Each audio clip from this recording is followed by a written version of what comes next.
Hello everyone, and welcome to my channel. There are some misconceptions going on regarding Jinhsi's best teams, and in my previous guide, I did make some mistakes in her team section. So I made this video to rectify those mistakes and clear any misconceptions.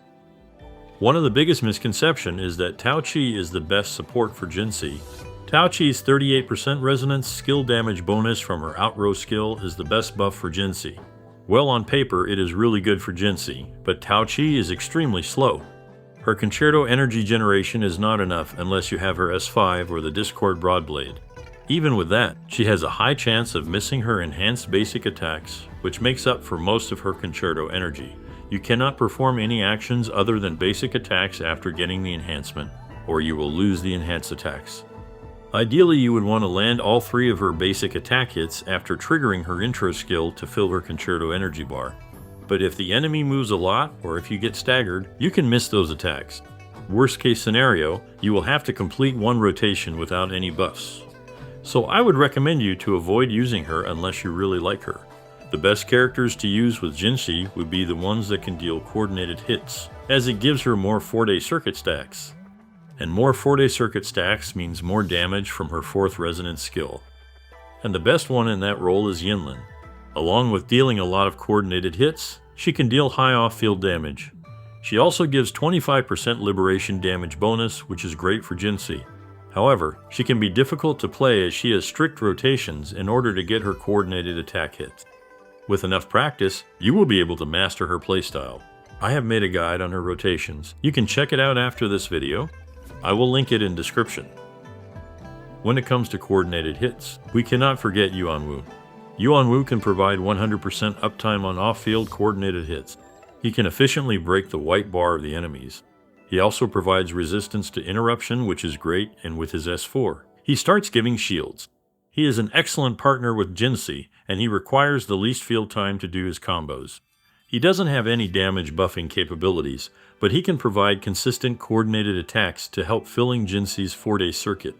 Unlike Yinlin, he is very easy to use. You don't need his sequences, they are just some nice upgrades. You should definitely not underestimate him. His biggest downside is that, if the enemies are very agile, they can move out of his resonance skills range, which results in no coordinated hits, so you will need to reposition it. Next, we have Mortefi. Even though Mortefi's heavy attack damage deepen is wasted on Jinhsi, he can deal a good amount of off-field hits and damage. However, he is sequence reliant. Before sequence 4, he has a 10 seconds downtime on his coordinated attack hits, as his resonance liberation lasts for 10 seconds and it has a cooldown of 20 seconds. He gets better with sequences. If you have his first sequence, he launches additional coordinated hits with resonance skills. His S4 extends his liberation duration, resulting in more off-field hits and more 4-day stacks for Jinhsi. And if you have his S6, he can give team-wide 20% attack buff. He is still a great support at sequence 0, but he truly shines at sequence 4 or higher. If you don't have any of these characters, the Spectral Rover is a decent alternative. He provides 10% spectral resistance shred on hitting the enemy with his normal resonance skill and the enhanced resonance skill from his S6, which we will get for free. Use his normal resonance skill, then use his heavy attack immediately followed by 2 basic attacks to get the 4-day stacks. And when the resonance skill is available again, use the enhanced skill to get the resistance shred.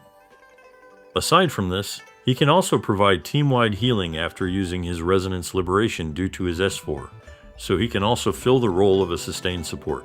Although his healing is not the best, but it can be enough if you are good at dodging. This also lets him use the Rejuvenating Glow Set and Bellborn Echo skill if there's no one in the team that can use it. He is worse than Verena or Baiji in this role, but a decent alternative if you don't have any usage left on them in Tower of Adversity. His outrow skill slows down the enemy for 3 seconds, which is great as it lets you comfortably do your combos. This skill can be paired with Tauri, as the time slow can help you land all 3 of her enhanced basic attack hits. Jinhsi is a great support as she provides crowd control, shields, and a 38% resonance liberation damage deepen. She can also be used as a sustained support. With Rejuvenating Glow Set, you can check out my complete Jinhsi guide for more details on her. Verena and Baiji are the all-time best sustained supports that can be used in any teams due to their heals and buffs.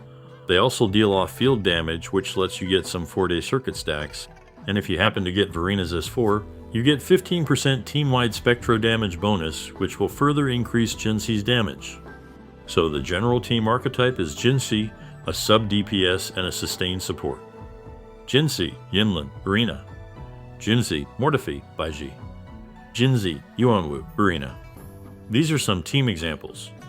I have covered most of the sub-DPS and supports character guides. You can check them out. Let me know in the comments what will be your Jinhsi team. And I hope this video was helpful. If you guys enjoyed it, don't forget to like this video and share it with your friends. Subscribe for more Wuthering Waves content. Thanks for watching.